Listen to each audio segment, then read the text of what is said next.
Gracias por esta posibilidad, encantado con la concurrencia y con el esfuerzo que han hecho para que esto sea posible, ¿no? Es genial porque uno lo llaman, es una idea, vamos a ver, no sé cuánto, y después se hace realidad, y cuando esa realidad supera las expectativas está buenísimo. Las mías, ¿no? Después hay que ver a la gente, digamos, ¿no? El Sí, tema fue analizar los adolescentes, cómo están hoy. sí, en realidad el periodo adolescente, no simplemente o específicamente cómo están hoy, sino cómo en general el periodo adolescente tiene características que si no las entendemos nos cuesta más darnos cuenta qué pasa con mi hijo que hasta hace un tiempo era de una manera y ahora me lo cambiaron. Y si uno entiende aspectos que tienen que ver con el funcionamiento del cerebro adolescente, o sea, del cerebro en la etapa adolescente, empieza a entender y dice, claro, esto es lo que le está pasando. Y uno empieza a decir, wow, quiere decir que mi hijo es sano y está pasando por esta situación que, yo lo decía acá, primero es un periodo, que quiere decir que empieza y termina, y es como una especie de túnel donde uno se mete a veces en situaciones extrañas porque no está acostumbrado a esa forma de vincularse, pero después que conoce lo que es la profundidad de esta historia, empieza a decir, la verdad que puedo darme cuenta de los aspectos positivos, ¿no?, de esta historia. Yo empecé con una encuesta de UNICEF donde se habla de la percepción de los adultos, de los uruguayos, con respecto a los adolescentes, y que es básicamente negativa, ¿no? Y eso hizo que UNICEF sacara una campaña para mejorar la percepción, digamos, que tenemos los adultos de los adolescentes. Y yo creo que fue buena, no sé cuánto fue el impacto. Pero entonces, ¿qué pasa? A partir de eso es que nosotros salimos de alguna manera a explicar algunas cosas que la neurociencia nos está cada vez más mostrando, y que la gente, por lo menos con las que me he encontrado, me dice, ¿vos sabés cómo me sirvió entender que lo que mi hijo estaba necesitando yo no se lo estaba dando? Y yo pensé que le estaba dando todo, ¿no? Y lo que recibía a cambio era, no sé qué, una cosa de malestar, y era porque no le estaba dando lo que él estaba precisando, sino lo que yo pensaba que él precisaba, ¿verdad? Y en la adolescencia esto es muy así. Es muy importante entender que para el adolescente lo más importante es otro adolescente. Por un tiempo no somos los padres, por supuesto que si nos pasa algo y todo van a estar ahí, todo, ¿no? Pero hay que entender que el grupo de adolescentes es fundamental, es realmente alimento para su desarrollo. Por eso siempre decimos, y creo que lo dije en una nota anterior, si un adolescente está solo es un peligro. Tenemos que ver qué le está pasando. Pero si el adolescente tiene su grupo y su grupo vale la pena, es genial. Aunque no estemos de acuerdo, aunque no nos guste el olor que tienen sus amigos, o los piercing, o los tatuajes, o el pelo todo de colores.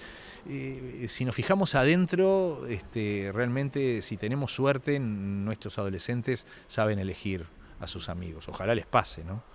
Doctor, decía recién o hacía referencia a que estas conferencias también las lleva a otros lugares.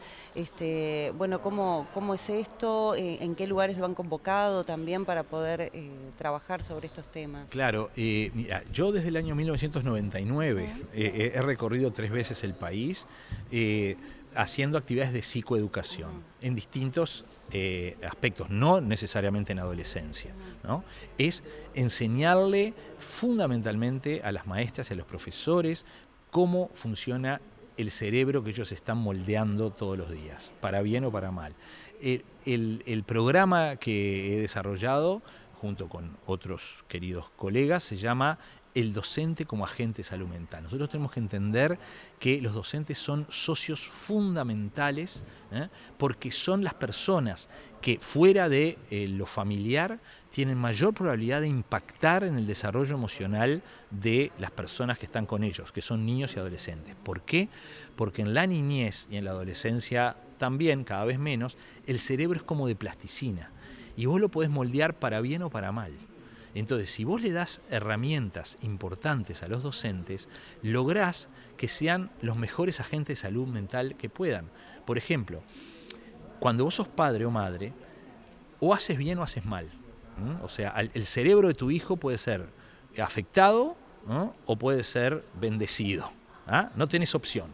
Las maestras tienen tres chances. O pueden hacer bien, pueden hacer mal, o pueden ser neutras y no hacer nada. ¿Ah? La mayoría son neutros, ¿no?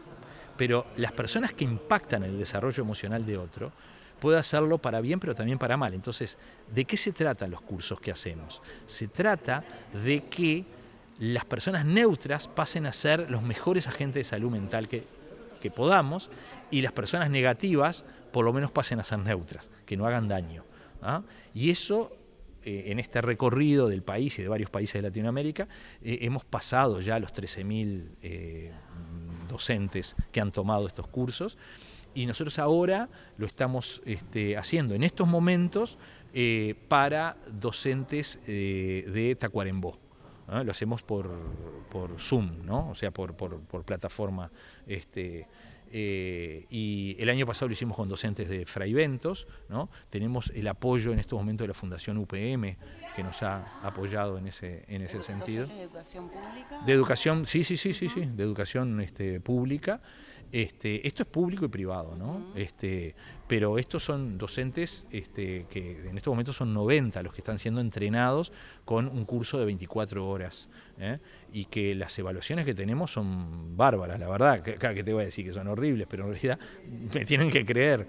Por eso seguimos con esto, porque en realidad el objetivo es tratar de ¿qué? De conseguir socios. Los padres, los que trabajamos en salud mental y los docentes tenemos que asociarnos. Y antes decir esto no tenía sentido, decir cómo, pero es lógico. A ver, yo le digo a mi hijo, pará, lo dijo tu maestra, respetalo. Y ahora ¿qué querés con esa maestra? ¿Entendés? Entonces cuando el niño recibe eso, ya está, no hay lo que hacer. Entonces hay que tratar de persuadir a los padres que tienen que ir a hablar con la maestra, pero no para quejarse cómo trata a su hijo, ¿no? Siempre que estemos hablando de cosas normales, sino para decirle en qué podemos ayudar nosotros, ¿no? Quiero ser tu socia por este año. Y si uno piensa que la maestra de su hijo es un desastre, no sé qué hace poniendo el cerebro de su hijo 4 horas por lo menos en esa clase. Es un tema ético, es un dilema ético. Por otro lado, doctor, usted hacía mención cuando conversaba con el auditorio que la adolescencia se estimaba hasta cerca de los 30 años. ¿Cómo podríamos entender entonces cuando hablamos de docentes muy jóvenes a cargo de aulas con mucha cantidad de estudiantes? Claro, lo que pasa que en realidad no es que Mirá, cuando yo empecé a estudiar para ser psiquiatra de niños y adolescentes, era entre 10 y 20 años. Esas son normas que pone la Organización Mundial de Salud para poder hacer estudios, porque si no vos decís, yo quiero estudiar la población adolescente, bueno, tiene que tener entre 10 y 20 años. En el último tiempo la pasaron a 24 años. ¿En qué se basan? ¿Por qué antes 20, antes 20?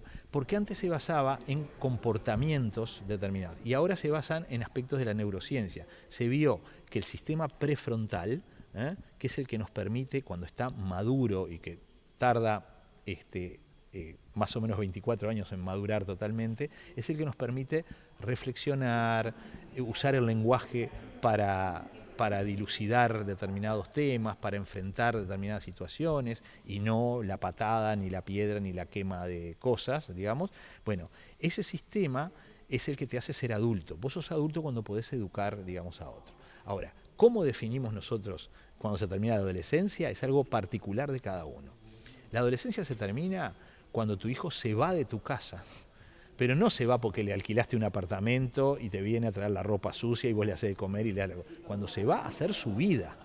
Por eso, en el interior, muchas veces, la adolescencia en realidad termina de manera mucho antes, porque se van a Montevideo a hacer su vida y cuando vuelven vos tenés a otra persona y decís, no mamá, pará, esto no lo laves, que lo lavo yo, y vos decís, pa, ¿entienden? Pero en Montevideo 25, 28 años están ahí y estudiando, estudiantes eternos, ¿entendés? Entonces, la adolescencia es cuando construís tu propio nido, aunque no sea el nido que vos querías, eso es otra historia, ¿tá? Y es interesante, porque yo lo que expliqué acá es que a los adolescentes la naturaleza le hace una especie de trampa, porque como la naturaleza lo que tiene que hacer es arreglarle uno de los frenos, remodelarlos, no arreglarle, porque no tienen nada malo, ¿no? Tienen que remodelar un grupo de frenos porque son los frenos que te sirven en la adultez. Y entonces vos decís, qué raro que la naturaleza haga remodelar frenos y hace que los adolescentes, entonces, al no tener frenos, se animan a hacer cosas que los adultos no se animan. O sea, vos decís, ¿cómo, pa? Uno mismo como adolescente decía, pa, ¿cómo me animé en aquella...? Porque tenía la facilidad de no tener buenos frenos, porque los frenos están en remodelación. Y recién hace poco se descubrió que a determinados grupos de pájaros les pasa lo mismo. Y los pajaritos que no pasan por la adolescencia se mueren en el nido, porque para poder animarse a batir las alas y salir del nido y volver, salir del nido y volver, salir del nido y volver, y después hacer su propio nido, tienen que remodelar los frenos. Y si no les cortan el freno, nunca se van a animar a tirarse del nido. Y los que no les pasa eso, se hacen después autopsias, digamos, del cerebro, y se da cuenta que nunca pasaron por la adolescencia. O sea, la adolescencia es la práctica para un día ser autónomo. Pero esto, además, tiene que ir acompañado por una educación que tenga como objetivo, yo te voy a educar para cuando estés solo.